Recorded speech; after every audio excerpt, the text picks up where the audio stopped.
Pasti burnout kita. Kalau kita udah kerja itu pasti burnout. Hobiku hilang, mainanku hilang, jalan-jalanku hilang. Sama, aku juga sesekali melakukan itu ya. Laser itu juga kulakukan. Dan itu rasanya terpenjara memang. Jangan kayak gitu, nanti orang-orang takut nikah. Ah, wah sedih banget rasanya. Satu logik, satu perasaan gitu kan. Benar sih. Jangan-jangan kamu takut nikah lagi nih. Ternyata aku diuji dengan yang sesuatu hal yang lebih berat ternyata. Konsistensi itu akan bisa memperkuat kita ketika menghadapi banyak percobaan. Orang tua itu akan rela mati demi anaknya, tapi anak itu belum tentu rela mati demi orang tuanya. Aku merasakan ada kayak keajaiban sedekah di situ gitu loh, di momen itu. Sekarang mah fokusnya ke diri sendiri dulu lah gitu. Habisan duit bingung, kena layoff bingung, gak punya cadangan kas dan segala macam. Jangan seperti itu. Bukan mumpung masih muda jadi foya-foya, malah mumpung masih muda ya kamu harus save uang sebanyak mungkin kan, karena waktunya masih panjang gitu. Pasar saham itu kejam bos. Tujuan kita bekerja itu seperti apa sih? Karena kan sekarang banyak kayak orang yang kayak all out, kayak full kerja mulu kayak Elon Musk mungkin kayak gitu. Tapi sebenarnya di sisi lain dia kayak nggak menikmati hidupnya gitu. Bahkan kayak jadi misalkan kayak dia anak rantau jadi jarang pulang gitu-gitu. Tapi aku tidak boleh melupakan keluargaku. Karena ujung-ujungnya harta buat apa? Aku udah berkarir sekian tahun gak naik-naik. Kamu udah pantas belum untuk naik? Halo Sobat Office, kembali lagi di segmen The Office. Hari ini kita akan membahas berita yang kemarin lagi happening. Nah, kemarin itu ada statement dari Elon Musk. Dia katanya merasa tidak bahagia dengan kekayaan dia yang udah 13.000 triliun itu. Gimana pendapatmu, Mas?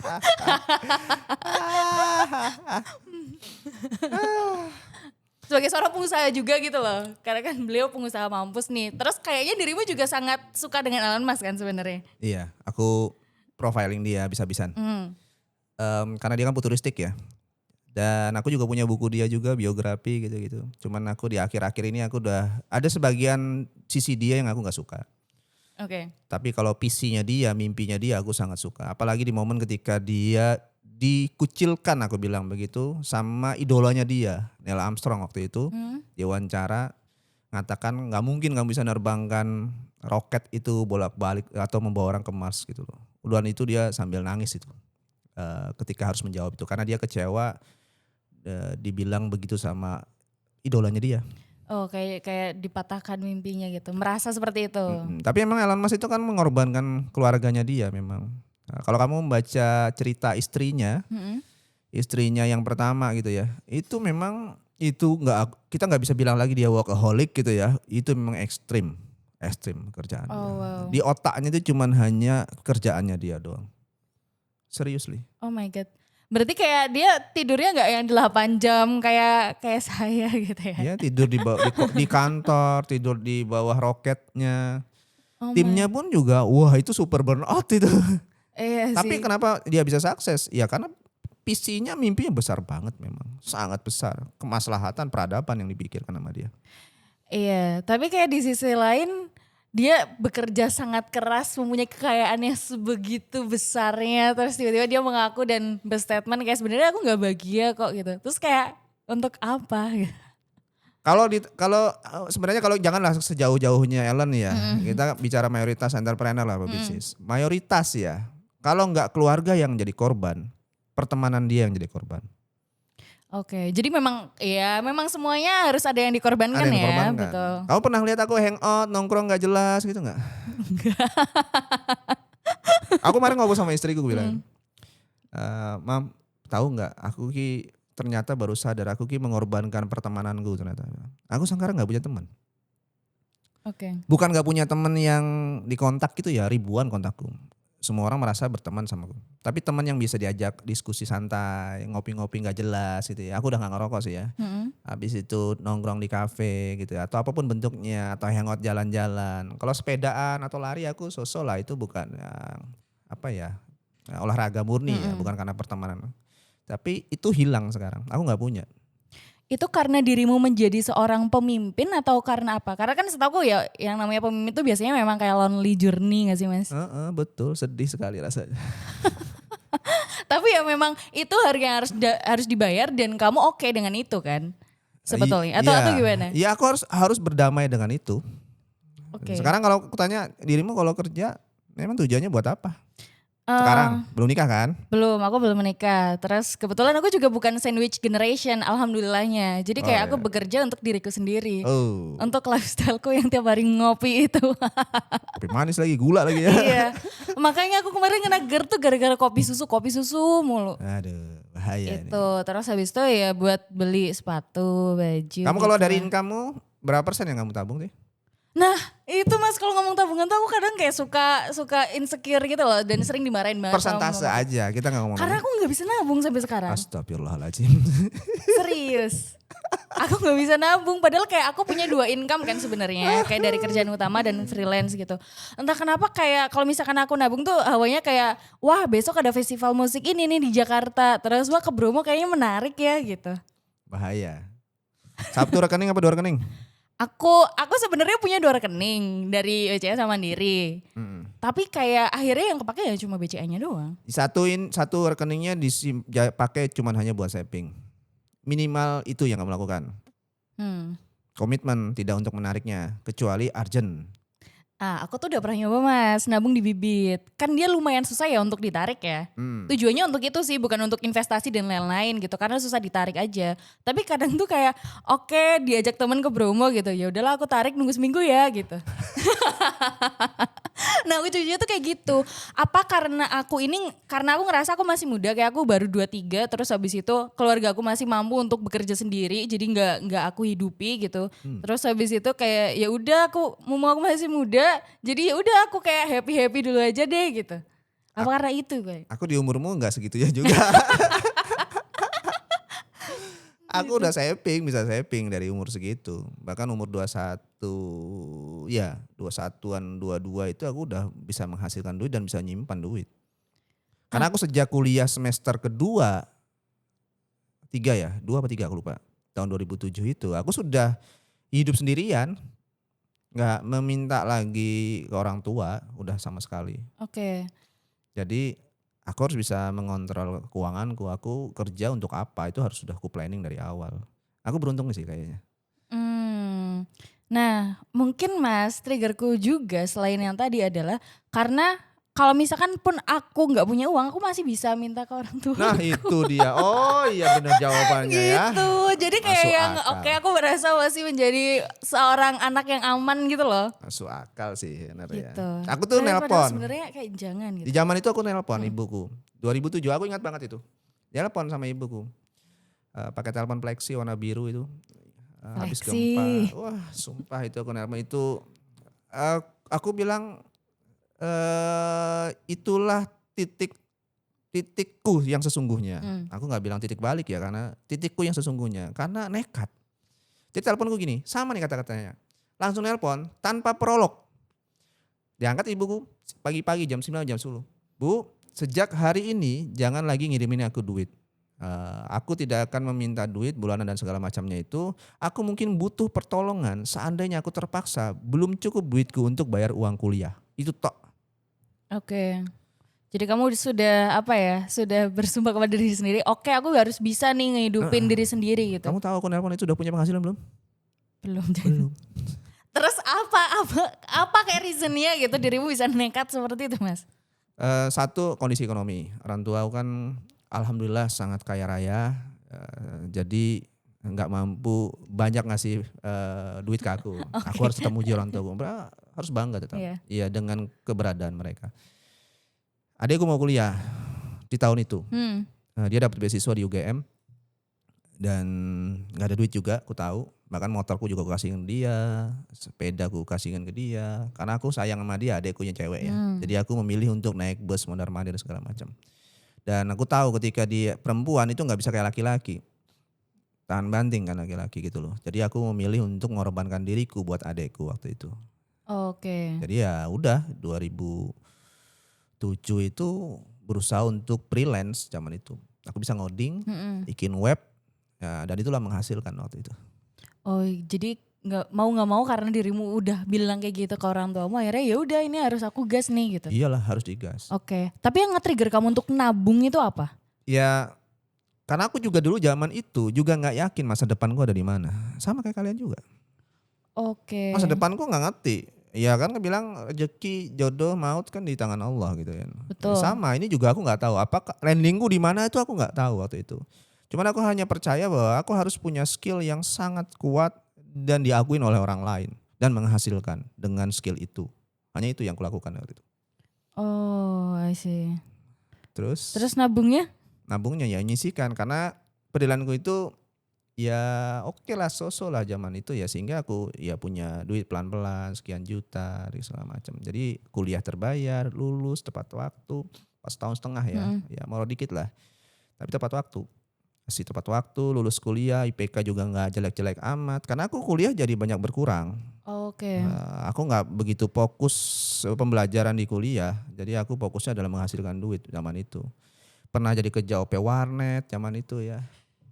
Wah sedih banget rasanya. Terus freelance bikin aplikasi berarti dulu atau Ya apa? bikin web. Oh, bikin web. Bikin web. Oke, keren. Nah, terus pada akhirnya kan setelah itu kan dirimu berkeluarga dong pasti. Dirimu berkeluarga itu tahun berapa? 2013 akhir. Oh, 2013 akhir. Berarti dari 2009 atau 2007 tadi? 2007. 2007 berarti 6 tahun kan. Mm-mm. Nah, awalnya tujuannya mungkin untuk menghidupi diri sendiri dong tentunya. Iya Sama dong. kayak aku sekarang gitu. Iya Nah, ketika sudah berkeluarga gimana? Apakah jadi semakin hustle untuk mengejar ini semua atau gimana Mas? Sebelum nikah, aku tuh anak motor juga. Aku Oke. balapan panres ya, bukan balapan resmi kayak itu. Dia di Sentul Bukan juga. yang drag-dragan itu bukan, kan? bukan. Safety. Oke. Full race lah semuanya. Helm, baju dan segala macam pakaiannya. Dan itu balapan di Sentul. Oke. Motornya bukan motor bebek ya. Jadi sudah punya kemampuan finansial ya sebenarnya. Oke. Sebelum merit. Tapi setelah merit semua harus kuhilangkan. Kujual dan segala macam. Satu gak punya duit waktu itu, habisin duit. Kedua harus fokus sama keluarga. Sudah mulai prioritas kita udah tahu bahwa keluarga harus dihidupin. Dan aku struggle habis-habisan itu di awal nikah. Sangat struggle. Karena kan kamu tahu aku berkarir dulu baru jadi entrepreneur kan. Bukan Iya. tiba-tiba jadi entrepreneur, tidak. Nah, jadi aku struggle juga, keuanganku hancur amburadul. Apalagi setelah anakku lahir gitu ya. Wah istimewa. Kalau ingat. Sebentar Mas, berarti ketika kamu menikah itu apakah kamu sudah menjadi entrepreneur? Atau masih Belum. merintis? Berintis? Oke. Belum. Aku mulai bisa dikatakan sebagai entrepreneur tuh 2018. Oh, berarti 5 tahun setelah menikah ya? Iya, aku berkarir Mas Ian. Jadi aku 2015 tuh masih kerja dan aku membuat bisnis di luar. Yang akhirnya bisnis itu yang gue bilang pernah aku ceritakan kayaknya dibeli oleh perusahaanku saat ini. Jadi aku punya saham dan ditukar saham. Oke, I see. Dan ini berbeda memang secara industri, tapi menguatkan gitu loh. Oke, nah tujuanmu nih untuk bekerja, berkarir dan menjadi entrepreneur sebelum punya keluarga dan setelah punya keluarga itu bedanya apa? Ya kita sebagai laki-laki itu kan sebagai kepala rumah tangga, udah nggak bisa lagi cuman hanya mikirin diri sendiri. Kayak tadi kamu mau pengen ngopi, egois sudah nggak ada. Bahkan aku kalau ditanyain di awal-awal pernikahan, ini mungkin kita jadi pernikahan ya, terpenjara dengan kehidupan rumah tangga. Oh. Karena apa? Hobiku hilang, mainanku hilang, jalan-jalanku hilang. Sama, aku juga sesekali melakukan itu ya. Oke. Laser itu juga aku lakukan. Dan itu rasanya terpenjara memang. Pak jangan kayak gitu, nanti orang-orang takut nikah. Enggak, kita harus sadar, Oke. sadar tanggung jawab laki-laki ya. Iya. Aku bilang ini laki-laki. Kalau kamu punya privilege, sugih, kaya raya itu oke-oke aja lah. Kalian bisa menggunakan. Tapi waktu di zamanku memang sulit. Kehabisan duit untuk makan dan segala macam, iya pernah aku alamin. Oke. Di fase-fase itu, di awal-awal nikah dan segala macam. Oke, berarti sebenarnya tuh hobimu, kamu merasa terpenjara terus habis itu hobimu kayak tiba-tiba kamu hilangkan itu karena kamu fokus ke karirmu pada saat itu? Karir dan keluarga. Oke. Di awal nikah itu siapa sih yang gak berantem sama suami istri? Ya karena masa penyesuaian kan. Oh iya, dua hati dan pikiran yang berbeda yang gak pernah nyatu kok. Beda landingnya beda kok. Iya. Satu logik, satu perasaan gitu kan. Benar sih. Jangan-jangan kamu takut nikah lagi nih. Jujur karena ya lumayan lah. Tapi aku bisa ngelewati itu kok. Ngelewatin itu. Karena aku percaya bahwa konsistensi itu akan bisa memperkuat kita ketika menghadapi banyak percobaan. Aku lolos ujian pekerjaan gitu ya. Aku lolos ujian finansial. Aku lolos ujian perempuan. Aku ternyata aku diuji dengan yang sesuatu hal yang lebih berat ternyata. Apa itu? Berat berarti Kalau kayaknya. kalau laki-laki gitu ya, orang tua itu rela mati demi anaknya, benar ya? Kamu pernah dengar gak kata-kata itu? Orang tua itu akan rela mati Iya, demi anaknya, tapi anak itu belum tentu rela mati demi orang tuanya. benar. Benar ya? Iya. Nah, ketika aku lolos di 3 ini, harta, tahta, wanita, ujianku anak. Anakku pertama di saat lahir itu memang kondisinya ekonomiku hancur, kemudian dia autis juga, autis Oke. ringan. Yang pertama. Jadi ya sudah, wah habis-habisan lah, Mm-mm. habis-habisan. Ekonomi itu ambruk zaman itu, karena dia juga nggak bisa ASI dan segala macam, habis-habisan. Jadi teman-teman kalau misalnya ngadepin case yang beginian, ya harus banyak tetap bersyukur, berdoa, Mm-mm. berjuang. Aku tahu teman-teman juga struggle banyak yang beginian. Jalan sekian, anakku pertama itu ngomong umur 4 tahun. Kata pertamanya itu muncul RT. Di situ aku senang banget sama donasi, bantu orang, baik itu knowledge kayak gini ataupun barang ya, uang dan segala macam. Karena anakku pertama ngomong RT itu di saat aku donasi di Jogja waktu itu di Wonosari, di pegunungan itu orang-orang Oke. mbah-mbah yang terlantar, banyak yang maaf ya, Mm-mm. mungkin disensor. Mm-mm. Jadi aku bawa sembako dan segala macam ke sana. Mainlah tempat orang tuanya Pak RT ku di sana. Disitulah anakku ngomong kata pertama. Aku merasakan ada kayak keajaiban sedekah di Hmm. situ gitu loh, di momen itu. 4 tahun Oke. nggak bayangin sedihnya orang tua nungguin anak ngomong. 4 tahun, kata Iya. pertamanya RT. RT. RT. Karena Pak RT ini Pak RT, RT gitu. Dia babbling ngulang. Oke. Dan apalagi karena itu anak pertamamu kan Mas. Jadi kan dirimu juga masih newbie untuk menjadi orang tua juga kan Iya saat masih itu. belajar, emosi dan segala macam gak terkontrol, biasalah. Masih Hmm. belum, penerimaan itu belum terjadi. Jadi uji-ujinya kan ini kerja, banting tulang, semua udah ku lewatin, fase sakit, struggle gua hadapin gitu. Semua aku lolos ujiannya. Oh ternyata ini ujianku yang berikutnya, Hmm. anak. Di saat itu, tahun-tahun itu dia sebelum lahir, itu tahun masa kritisku secara total. Aku dihajar sama 4 kondisi yang besar sekali yang gak boleh kuceritakan. Oke. Ekonomi kena, perusahaan bisa tutup, ada orang keluarga bisa bubar, ada orang tua di sekitarku ini ya, Mm-mm. nggak cuma satu family ini, beberapa family Mm-mm. sekaligus yang terlibat dan semuanya ngumpulnya di aku.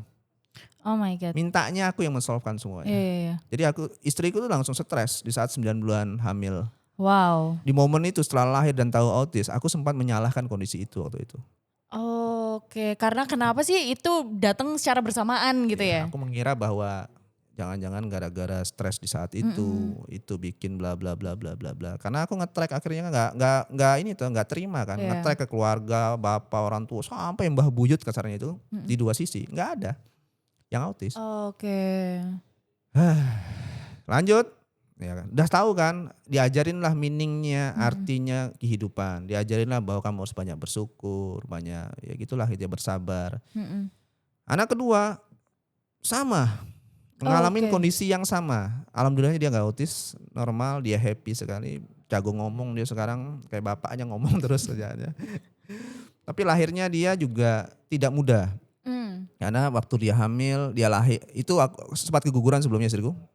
Habis itu kehamilan yang ketiga itu istriku kena hormon tiroid.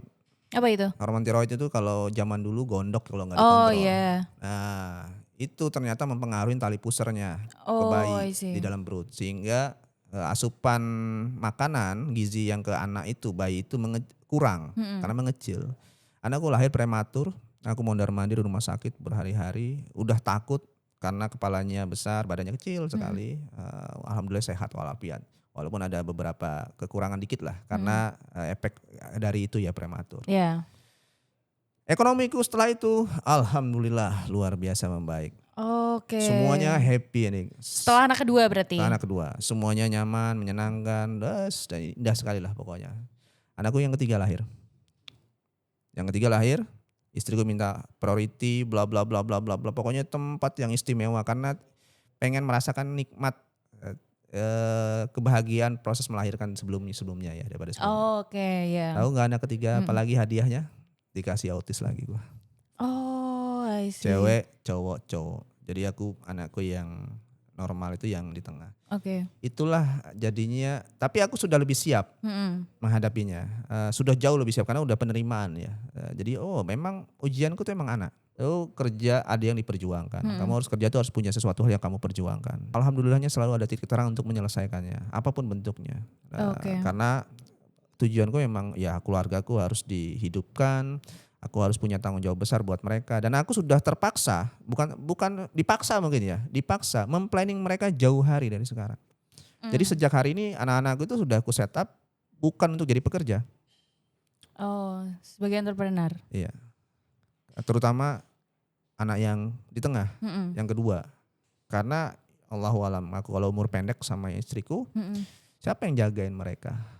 Jadi sekarang beban besar itu ke anakku yang kedua, mau gak mau. Jadi dia harus kudoktrin dari awal, stimulus terus dari awal untuk jadi pejuang sejak dini. Oke. Itu yang kemarin ke Gramedia bukan Mas? Yang di story. Yang ketiga itu. Oh itu yang ketiga. Yang dia ngambil buku, lihat. Anakku dari kecil aku kenalkan buku semua. Karena aku suka buku. Jadi mereka semuanya suka buku. Nah ngomong-ngomong tentang penerimaan dan buku, aku tuh baru suka baca buku itu kayaknya 2 tahun yang lalu lah. Buku pertama adalah Filosofi Teres, itu tentang Stoicism. Aku baca itu. Nah itu kan aku awalnya adalah orang yang aku gampang burn out banget, terus habis itu aku kayak terlalu overthinking, apalagi masuk umur 20-an kan Mas. Padahal kayak sebenarnya ini adalah golden age, kayak waktunya kamu gagal gitu, it's okay gitu. Tapi ternyata aku menerimanya malah dengan banyak tekanan gitu, walaupun sebenarnya nggak ada yang menekan gitu. Akhirnya aku baca buku itu dan itu udah lumayan bikin aku kayak aku bisa nge-calming ya, at least aku nggak terlalu memikirkan hal-hal yang di luar kendaliku gitu. Ya udah kalau misalkan sekarang mah fokusnya ke diri sendiri dulu lah gitu. Yang penting itu sebenarnya sama sih. Kalau teman-teman yang belum berkeluarga, belum merasakan rasa yang kurasakan, atau jangan berharap ya semoga ujian teman-teman itu lebih ringan gitu kan. Ya fokuskan bahwa kalian berkarir, kerja itu punya tujuan yang jelas gitu. Enggak sebatas hanya mendapatkan income, habis itu bisa poya-poya gitu ya. Kebanyakan teman-teman habis itu habisan duit bingung, kena layoff bingung, enggak punya cadangan kas dan segala macam. Jangan seperti itu. Minimal misalnya seandainya belum berkeluarga gitu ya, belum punya anak istri, penghasilan yang kalian dapatkan itu diinvestasikan kembali. Kalau misalnya duitnya masih kecil, investasinya ke otak. Jadi memperkuat skill, ikut kelas-kelas, gitu ya. kemudian menambah skill baru yang informal misalnya gitu. Itu yang harus dibangun. Sampai nanti teman-teman sudah punya pendapatan yang stabil. Karena untuk memantaskan diri, mengupgrade pendapatan segala macam, ya skillnya juga harus bagus gitu, harus mumpunin. Dan itu yang harus dilakukan teman-teman sekarang. Nanti makin usia bertambah, perjalanan hidup makin panjang, ujiannya itu makin membesar. Jadi jangan sampai teman-teman nanti pas di fase itu terjadi gak siap menghadapinya. Iya sih, ini berarti juga pembelajaran juga ya buat aku. Sebenarnya bukan mumpung masih muda jadi foya-foya, malah mumpung masih muda ya kamu harus save uang sebanyak mungkin kan, karena waktunya masih panjang gitu. Aku harus meralat itu ya, save uang dalam artian investasi ya. Investasi macam-macam instrumennya. Bukan berarti main di kripto gitu ya. Kalau duitmu masih sedikit ya jangan ke sana dulu. Masih sedikit itu ya investasinya ke otak. Kotak habis itu simpan, siapkan cadangan. Seandainya misal cadangan 6 bulan atau 1 tahun, ketika misalnya seandainya kalian ke layoff misalnya, tidak dapat pekerjaan, kalian selama setahun tuh masih bisa bertahan dengan duit tabungan itu. Buat dana darurat gitu ya. Iya, nah itu fase kedua. Nah ketika kalian sudah lebih dari nilai itu, baru kalian memikirkan untuk memindahkan uang itu di instrumen yang lain. Jangan trading dulu lah. Iya. Jujur sekarang tuh banyak loh kayak teman-temanku yang trading terus habis itu dia kayak tiba-tiba aku habis rugi 40 juta kayak kok bisa gitu. Ya yang berhasil ada nggak ada, tapi jumlahnya berapa? Iya benar. Nah, Pasar saham itu kejam bos. Makanya jujur aku kayak masih belum tertarik untuk menuju ke sana karena aku percaya kayak mendingan kita nyari uang dengan hasil kerja keras gitu loh. Karena menurut aku itu kayak fast money aja. Iya, Gitu. tapi orang-orang kan kita knowledge kayak gitu kan ya nonton di sosial media, ada yang flexing, apalagi zaman itu ya binomo apalah gitu kan, flexing itu membuat anak-anak muda itu kan pengen dapat penghasilan yang cepat kan sebenarnya, pengen kaya cepat, tapi sulit. satu banding berapa sih yang bisa dapat kayak gitu gitu. Iya sih. Dan mereka juga punya privilege mayoritas. Loh iyalah, kamu kalau kita ngomonginnya dia berhasil nih dengan modal sekian juta, di track orang tuanya siapa. Dia hilang 100 juta, 100 juta lagi tinggal minta gitu loh. Iya, sedangkan kita kayak ya udah cuma punya 100 juta itu doang gitu ya. Sih kalau punya. Iya. Nah, itu. Nah, Mas berarti balik lagi nih ke pembahasan kita pertama tentang tujuan kita bekerja itu seperti apa sih? Karena kan sekarang banyak kayak orang yang kayak all out, kayak full kerja mulu kayak Elon Musk mungkin kayak gitu. Tapi sebenarnya di sisi lain dia kayak nggak menikmati hidupnya gitu. Bahkan kayak yang jadi misalkan kayak dia anak rantau jadi jarang pulang gitu-gitu. Ya. Definisi bekerja menurutmu deh, yang oke itu seperti apa porsinya? Work life balance itu kan mitos menurutku ya. Yes, betul. Mitos. Jadi pasti burnout kita. Kalau kita udah kerja itu pasti burnout. Kalau berharap nyaman, santai ya udah jadi anaknya raja gitu ya. Sudah jelas warisannya kasarnya gitu. Iya. Aman. Kalau Tapi enggak anaknya ya, ya, raja. raja juga itu. Benar. Jadi anak raja. Tapi kalau misalnya kita kerja harus pilih, harus punya, memang harus ada yang dikorbankan. Aku workaholic habis-habisan. Ya aku terinspirasi dari Elon Musk. Punya PC yang besar banget. Dan tiap tahun ku upgrade PC itu. Tapi aku tidak boleh melupakan keluargaku. Karena ujung-ujungnya harta buat apa katanya. Ini orang yang ngomong sudah stable ekonominya kayak gini nih. Yeah. Harta itu buat apa sih kata dia. Ya karena kalau dirimu udah punya. Selalu ngomongnya begitu. Tapi enggak. Family itu harus, kalau kita ngomong hari ini berada sekarang misalnya aku udah berkeluarga ya mungkin waktu akan hilang ya. Pasti hilang, pasti berkurang. Aku waktu itu sangat sedikit sekali sama keluarga. Tapi quality yang kunaikkan. Jadi aku harus punya momen-momen bagus sama mereka dan segala macam. Dan itu yang kulakukan. Jadi aku tetap harus sebagai role model kalau dalam konteks tujuanku sekarang bekerja. Aku jadi role model nggak sebatas untuk pekerja aja, karyawan yang ada dalam perusahaan. Tapi juga buat keluargaku juga. Anak-anakku harus contoh aku bahwa bapakku itu adalah pekerja keras. Dia mau melakukan yang benar gitu ya. Dia memperjuangkan keluarga, bisnisnya dan segala macam. Dan dia bertanggung jawab sama apa beban yang sudah dipegang sama dia, tanggung jawabnya. Dan teman-teman kalau misalnya tanggung jawabnya masih kepada diri sendiri, pastikan teman-teman itu bertumbuh tiap saat. Nggak cuma hari ya, kita ngomongin kalian bisa memforecasting bahwa aku tahun depan harus sudah bisa apa, tahun depan harus mampu apa, tahun depan. Jadi punya tracknya. Oke lah belum married gitu ya, belum menikah. Nggak apa-apa tapi itu harus ada. Kalau nggak ada nanti akhirnya habis di jalan. Sadar-sadar sudah umur 30 plus misalnya baru noleh ke belakang. Kok aku di sini-sini aja ya gitu. Oh iya benar. Nanti baru bilang perusahaan ini nggak peduli aku udah berkarir sekian tahun nggak naik-naik. Kamu udah pantas belum untuk naik gitu kan. Pertanyaannya itu. I see. Nah kalau misalkan Kamu apa? Ya? Nah itu Mas, kayak aku tuh sebenarnya tuh kayak masih bingung tujuan aku untuk bekerja itu apa selain untuk diri sendiri dan berujungnya jadi foya-foya gitu loh. Ya, Itu sih. di setup sekarang sih harusnya. Iya mungkin ya. Ya kamu masukkan lah instrumen kata-kata atau apapun tujuanmu mau ngapain. Itu udah sekarang harus kamu setup duluan, kamu masih muda. Justru masih muda itulah momen yang bagus untuk memasang itu. Daripada nanti sudah ngalir aja udah kayak air sungai gitu kan.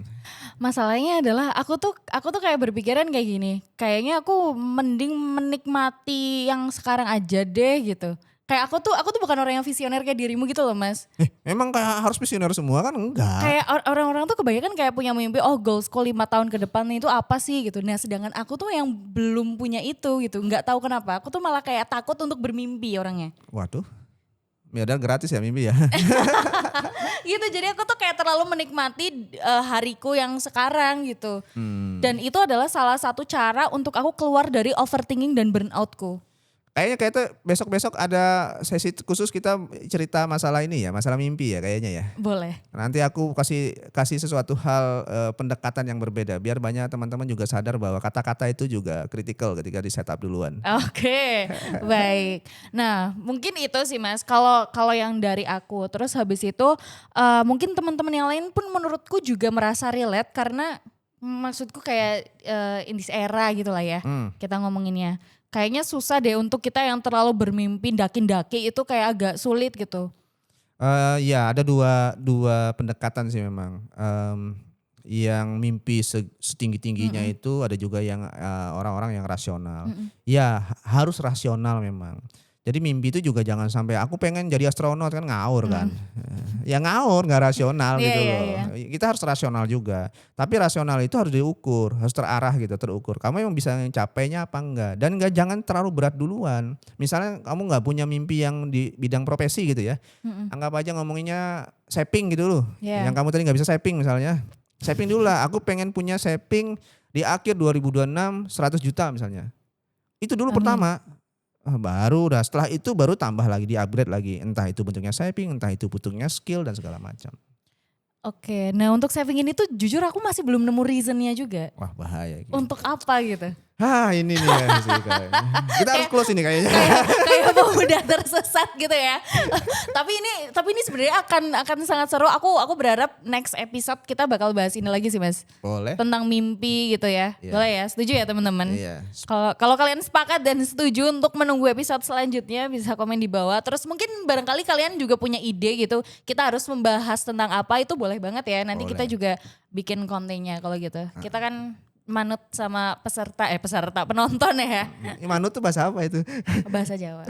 Saya sebagai orang Jawa.